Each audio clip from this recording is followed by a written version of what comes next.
aujourd'hui, on va s'intéresser à quelque chose de très précis. Une réaction à chaud, vraiment brute, face à un fait d'actualité.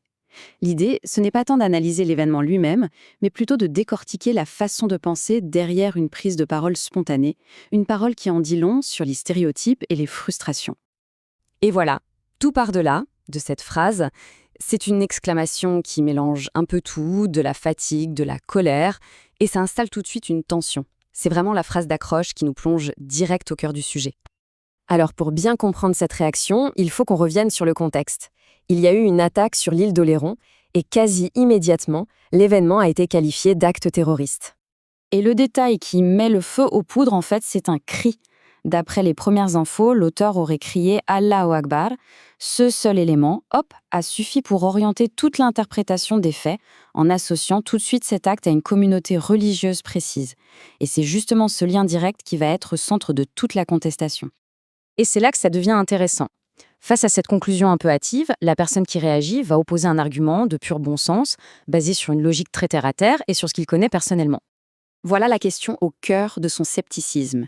C'est une question rhétorique, bien sûr, mais elle souligne ce qu'il voit comme une absurdité totale. Pour lui, l'île d'Oléron, c'est un endroit un peu paumé, sans aucune importance stratégique.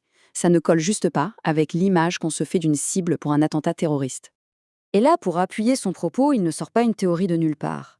Non, il ancre son argument dans son expérience personnelle, son vécu.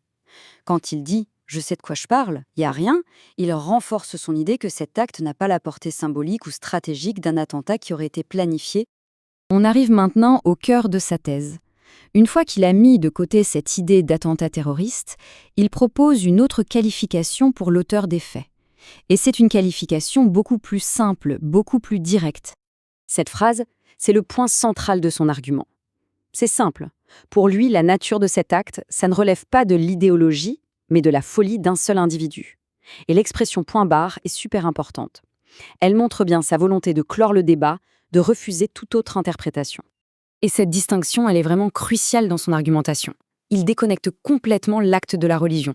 Peu importe que la personne soit juive, chrétienne, musulmane ou athée, un acte comme ça, c'est une aberration qui dépasse toutes ses identités. Et la dernière citation, elle vise clairement à protéger l'intégrité d'un groupe en disant « cet individu et son acte ne nous représentent pas ». À partir de ce raisonnement, son discours s'élargit. Il ne parle plus seulement de l'événement, mais il critique un phénomène de société beaucoup plus large, une confusion qu'il juge dangereuse et très répandue. Pour bien suivre son propos, il faut s'arrêter sur ce mot-clé, l'amalgame. Qu'est-ce que c'est, au juste ? Eh bien, c'est quand, dans la tête des gens, on fusionne deux concepts qui devraient être bien séparés. Et ici, ce qu'il pointe du doigt, c'est l'association quasi automatique entre l'origine de quelqu'un, sa couleur de peau et sa religion. Et voilà exactement le raccourci intellectuel qu'il dénonce. D'un côté, on a une simple observation physique, et de l'autre, bam, une conclusion immédiate sur l'identité religieuse. Une conclusion qu'il trouve non seulement fausse, mais surtout lourde de conséquences.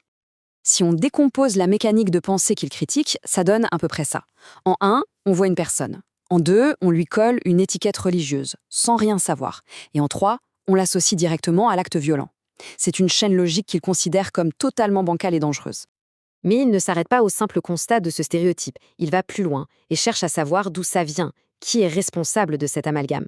Et son argumentation se tourne alors vers une critique très ciblée. Et là, l'accusation est sans détour. Pour lui, cette confusion n'est pas un accident, c'est quelque chose de voulu, d'intentionnel.